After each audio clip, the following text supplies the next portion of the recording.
Hola a todos. Vamos a comenzar esta primera clase de la primera evaluación del nivel 1 de comunicación, ¿vale? En concreto de la asignatura de lengua castellana y literatura. Bueno, como sabéis, este tema que empieza en primero, después del índice, es el primero que nos encontramos en el temario de nivel 1 de la primera evaluación. Es el bloque temático 1, que trata sobre la comunicación, y por lo tanto, en este tema 1 lo que vamos a hacer es determinar la definición, digamos, de comunicación y los elementos que la forman. Además, hablaremos pues también de lengua, norma y habla, los signos y los tipos, y de los factores que influyen en los elementos comunicativos. Bueno, lo vamos a ir viendo todo poquito a poco. Vamos a ver. Primero hablaremos de la comunicación. Como veis, en la primera página del tema nos la encontramos. La comunicación es el proceso mediante el cual se puede transmitir información de una persona a otra, de un grupo a otro, de una entidad a otra, en fin. Es precisamente eso, el viaje de la información de un lado a otro, ¿vale?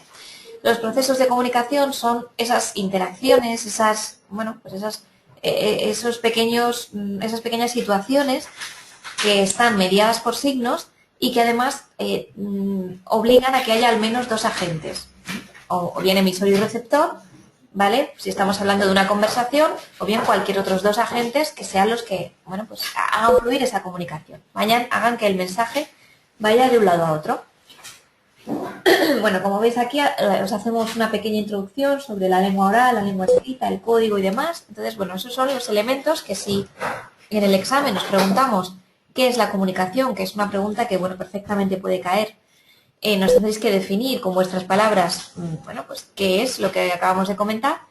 Y también sería conveniente que hablarais de los elementos que participan en el contexto comunicativo. Por ejemplo, el emisor, como hemos dicho, el receptor, el mensaje que se está emitiendo, el código de ese mensaje, es decir, por ejemplo, la lengua española sería el código que nosotros utilizamos o que yo estoy utilizando ahora para comunicaros un mensaje.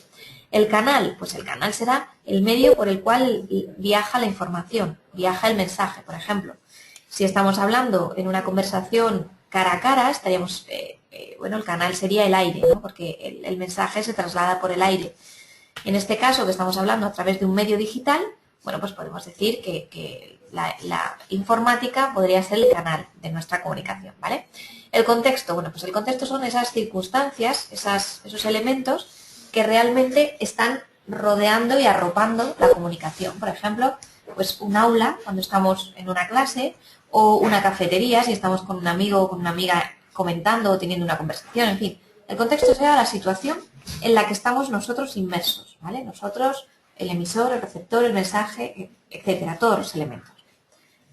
Bien, en el 1.1, lengua, norma y habla, hablamos de estos tres conceptos. También es frecuente que los exámenes puedan aparecer porque son muy básicos y los tenemos que conocer si queremos tener nuestro graduado. Es decir, son conceptos obligatorios. Aunque no nos caigan en el examen, los tenemos que comprender y saber a lo que nos referimos. El lenguaje, bueno, pues el lenguaje es esa facultad que tenemos las personas para comunicarnos y para expresar nuestras ideas mediante palabras, ¿vale? Mediante palabras, mediante gestos, etc. Todo lo que es el lenguaje. La lengua, sin embargo, será el sistema de código organizado, por ejemplo, la lengua española, que hemos creado, que utilizamos socialmente, que es fijo y que tiene una serie de normas para ser empleado. Otros ejemplos de lengua serían pues, el inglés, el japonés, el francés, es decir, el resto de idiomas. El habla, por último, ¿vale? Hemos visto lenguaje, lengua y habla. El habla es el uso particular o individual que hace cada persona de la lengua. Es decir, cada uno adapta lo que es la norma, lo que es la lengua en sí, a su manera de hablar. Pues esto se nota muchísimo, por ejemplo, por regiones o por países, ¿no? Que hablando la misma lengua parece diferente. Parece diferente porque, bueno, pues cada uno la adapta a su manera. Bueno, aquí hay un concepto que nos falta en esta diapositiva, que es el de la norma, que tenemos aquí en nuestra página 12. Y bueno, pues es el conjunto de reglas que rigen la lengua, ¿vale? No es más que eso. La norma, por ejemplo, estaríamos hablando de las normas ortográficas. Eso sería la norma. O las reglas de puntuación también es otra norma, ¿vale? O sea que hablamos de lenguaje, lengua, norma y habla. Son conceptos muy fáciles y que os podéis aprender la definición y luego aportar un ejemplo. Y así seguro que lo podéis recordar mucho más fácilmente. Bueno, los signos y los tipos. Los signos, efectivamente, es un apartado muy arduo, muy muy difícil, digamos, para este primer tema.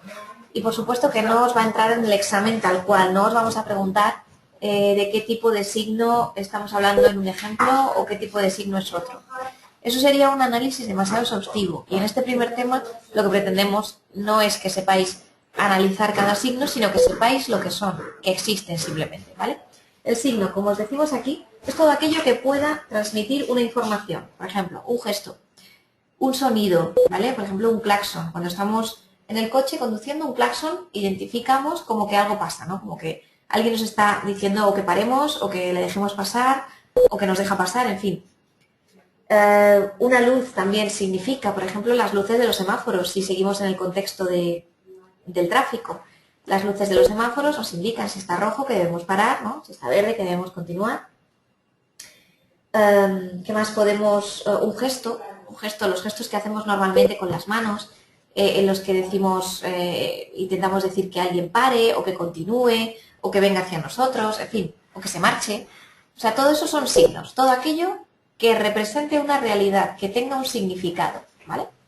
Entonces, hablamos de muchos tipos de signos, naturales, como decimos aquí, los primeros que encontramos, los artificiales, en fin, todos los que os vamos a decir aquí. Pero lo que yo os quiero transmitir es que no hace falta que nos aprendamos todo esto, sino simplemente que si nos preguntan en el examen qué es un signo, pues sepamos decirlo. Un signo es todo aquello que tiene significado, ¿vale?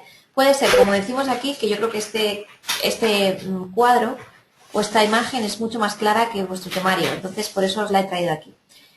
El signo puede ser o visual o auditivo, ¿vale? Visual quiere decir que lo estamos viendo y pueden ser palabras, gráficos, imágenes, gestos, etc. Y el auditivo, pues serán palabras habladas, orales y sonidos.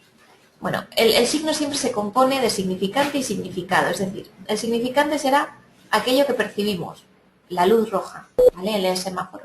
El significado, aquello que entendemos al ver esa luz, que es que paremos, ¿vale? Por eso el signo siempre tiene ese doble plano, esa dualidad.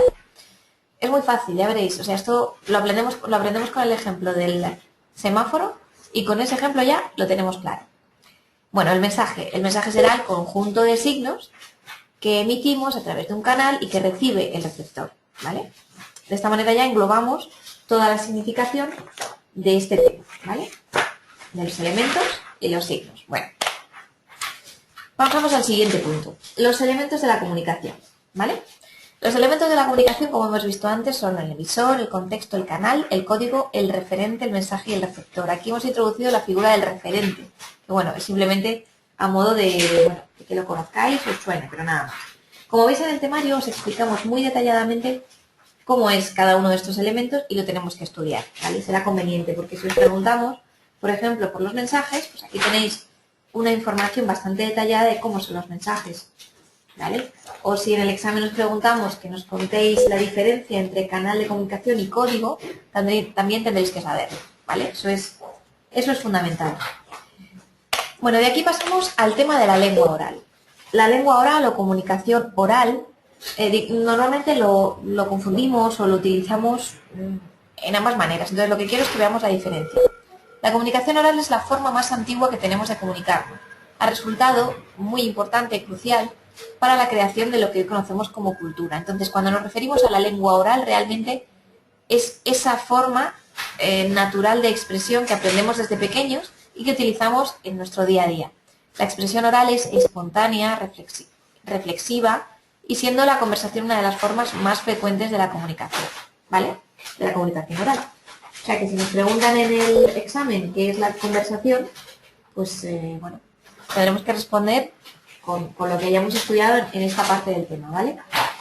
Después hablamos aquí de las formas de comunicación oral que no nos tenemos que aprender, pero que bueno, pueden aparecer en algún momento en el examen para rellenar huecos. Por ejemplo, os podemos decir qué tipo de discusión en grupo es la que se divide en subgrupos de varias personas para que se trabaje durante 6 minutos pues, un tema. Tenéis que decirnos que es el Philips 66, ¿no? El conocido. Bueno, son muy sencillitas, foro, Philips 66, seminario y mesa redonda, y son fáciles de distinguir. Cada una tiene sus características propias y prácticamente, aunque sea solo de verlas en la tele, que vemos normalmente mesas redondas, debates y demás, o de trabajar en los foros de internet, o hemos ido alguna vez a un seminario, en fin, que nos suenan, ¿vale? Normalmente nos suena, con lo cual esto no hay que estudiarlo ni memorizarlo a fondo, simplemente conocer cada una de ellas y poder responder en el examen. Bueno, hablando de este tema del lenguaje coloquial, quiero que veamos las variedades lingüísticas que os dejamos aquí en la página 25. El lenguaje normalmente, digamos que está la norma, digamos que está la lengua como idioma, como conjunto de reglas que utilizamos para expresarnos, y luego está ese lenguaje que nosotros utilizamos, que puede ser jerga, que puede ser a un nivel vulgar, puede ser un nivel coloquial, en fin. Digamos que hay diferentes maneras de trasladar lo que es la norma a nuestro día a día. Depende del contexto y depende de la situación en la que nos encontramos, pues utilizamos un lenguaje más formal u otro, ¿no? Por ejemplo, si vamos a una entrevista de trabajo, utilizaremos un lenguaje formal, una corrección idiomática que se llama. Sin embargo, si estamos entre amigos o en una conversación informal o estamos charlando con nuestro hijo o con alguna compañera, en fin, pues utilizaremos un nivel más coloquial, ¿vale? Un nivel menos culto. El nivel vulgar no se recomienda en ninguna situación, en ninguna de las situaciones comunicativas, porque bueno, pues, puede provocar malos entendidos y puede tensionar las situaciones, etc. Entonces, vamos a hablar de todos ellos. Como decíamos, el lenguaje coloquial es el lenguaje que utilizamos en un contexto informal o familiar, ¿vale? Con vocablos de uso común. El vulgar, como decimos, son estos que, digamos, estas formas lingüísticas muy poco prestigiosas, que además no están aceptadas como correctas y que reflejan poca cultura, digamos que poco conocimiento no solo del idioma, sino del mundo, ¿no? Y de lo que estamos hablando. Luego tenemos el lenguaje formal, que efectivamente se caracteriza por una utilización de vocablos mucho más elaboradas, con oraciones más elegantes, más largas, más complejas, riqueza de vocabulario, etc. Y luego vamos a la jerga, que la tenemos aquí también en nuestra pirámide, y tenemos dos jergas, las de alto nivel y las de bajo nivel. Nosotros simplemente vamos a referirnos a jerga con la definición que tenemos aquí, que es esa manera especial, digamos, o particular que tienen de hablar los miembros de un grupo determinado. Por ejemplo, hay jerga de médicos, que sería jerga de alto nivel lingüístico. Hay jerga de, pues como decimos aquí en el temario, la jerga del toreo, gente que tiene pues, ese lenguaje que fuera del contexto del toreo pues no se comprende fácilmente, o jerga de profesores, jerga de policías, en fin. Cada grupo utiliza unas palabras que sacadas de ese contexto son difíciles de comprender, ¿no? Son difíciles de entender porque no sabemos a lo que se refieren. Eso también puede aparecer en el examen, ¿vale? La diferencia entre nivel culto, nivel vulgar, entre jerga, etc. Bueno, pasamos al siguiente punto, que es la lengua escrita, y la contraponemos en nuestra imagen a la lengua oral. Vamos a verlas cada una de ellas. La lengua oral es la que utilizamos para expresarnos oralmente, es decir, hablando. Constituye la forma natural de comunicarnos, ¿vale? Mediante sonidos.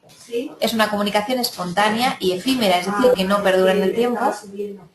Y la comunicación es directa, o sea, el hablante y el oyente comparten la misma situación, ¿vale? Salvo en los casos como el nuestro de ahora, en los que empleamos las nuevas tecnologías, pero sigue siendo comunicación, bueno, digamos indirecta porque estamos con las nuevas tecnologías, pero es directa en cuanto a que me oís y me podéis ver en el momento. Emplea códigos no verbales, por ejemplo, la forma de articulación de las palabras, el tono y también la vocalización, si lo hacemos pues, a través de la risa, del llanto, etc. También se caracteriza porque hay interacción, es decir, hay cambio de papeles. El emisor y el receptor se van intercambiando los papeles. Una vez uno habla y otra vez el otro escucha. La lengua escrita, en contra de todo esto, es una forma de lenguaje digamos, sustitutivo del oral. O sea, igual que la mímica o el sistema braille que utilizan las personas invidentes, bueno, pues sustituye, como decimos, a las palabras habladas. Es mucho más elaborada, uno piensa mucho más lo que va a escribir que lo que va a decir, ¿no? Y además es duradera porque se puede reelaborar el texto cuantas veces se quiera y se puede guardar y hacer que perdure en el tiempo. Además se realiza en diferido, no es en directo, es decir, uno escribe lo que quiere comunicar y en otro tiempo, en otro momento, se produce la lectura por el receptor. Apenas emplea códigos no verbales, o sea, es decir, no podemos emplear los gestos puesto que la escritura no los contempla. Solamente cuando estamos hablando de publicidad podemos decir que existe código no verbal.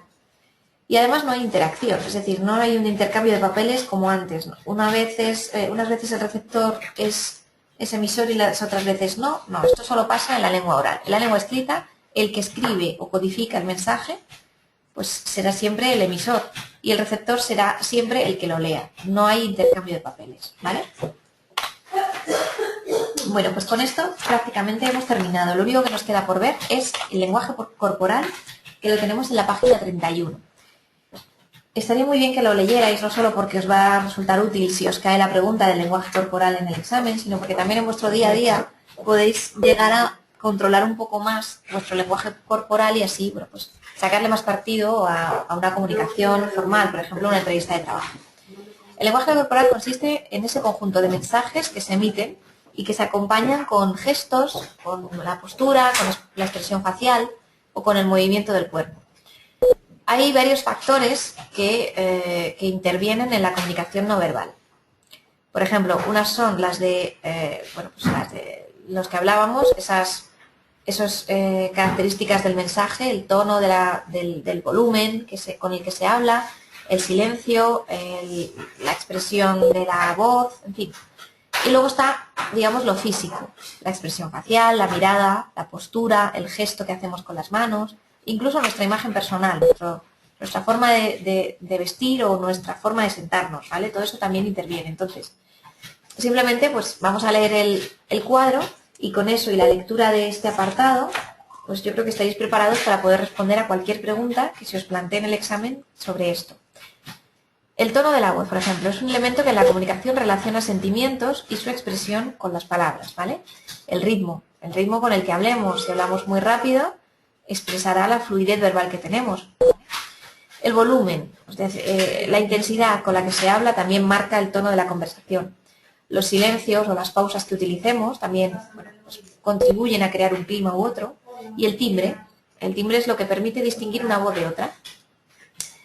Después, con esos factores asociados al comportamiento, tendríamos la expresión de nuestra cara, la gestualidad facial, la mirada también comunica, la postura, o sea, las posiciones que toma nuestro cuerpo cuando decimos una cosa u otra, los gestos, claro, y también el estilo que tengamos de comportarnos, la forma de vestir, el gesto, la forma de caminar incluso, comunica, ¿vale?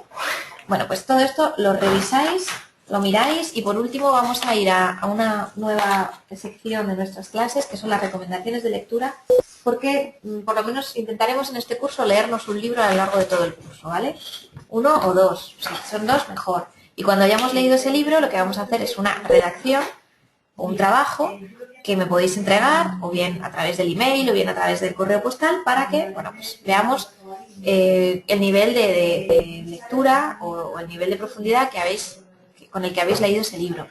Tenemos varias opciones aquí. Por ejemplo, si nos gusta la fantasía, tenemos el umbral de la eternidad, que mezcla, no es tanto fantasía, mezcla un poco esa manera de novelar la historia, habla del momento de los Kennedy, de los derechos de los esclavos de aquel momento, en fin, es un libro muy interesante, os lo recomiendo de verdad. Tenemos el clásico de García Márquez, El amor en los tiempos del cólera, que es premio Nobel y bueno, pues digno de la lectura de este volumen porque de verdad que es un buen libro. Es un libro que además es muy interesante y a mí personalmente me gusta mucho. Por otro lado tenemos Palmeras en la nieve, es un libro de tono diferente, más tipo novela, en fin, con otro, bueno, es una historia digamos diferente, ¿vale? Sobre todo de emociones humanas y demás. En los zapatos de Valeria es otro de los libros también que se está vendiendo muchísimo ahora y que sobre todo se está leyendo mucho. Sobre, bueno, pues una chica joven que va contándonos cómo vive y cómo se forma, en fin, cómo va formándose su personalidad a lo largo de su vivencia. Y por último tenemos el de David Trueba, Cuatro amigos, que es un libro con mucho humor que también os recomiendo de verdad y que os va a gustar porque, bueno, pues habla de la relación entre cuatro amigos que se van de viaje y que ya rondan los 30 y que, bueno, pues se producen situaciones cómicas y en fin, es un poco, ya os digo, de humor y que os va a gustar mucho. Bueno, pues lo dicho, hice eligiendo un libro, no de estos, sino de los que queráis, son solo ideas y os lo leéis y cuando lo tengáis leído, pues eso, me redactáis una breve redacción o un trabajo, en fin, lo que necesitéis y todo lo que aportéis pues siempre va a contribuir a que la nota mejore, ¿vale? Hay que probar el examen de junio o de septiembre, pero esto siempre contribuye a que la nota pueda mejorar. Bueno, pues nada más, hemos terminado y cualquier cosa ya sabéis, me podéis llamar o escribir y resolvemos cualquier duda que tengáis. Muchas gracias.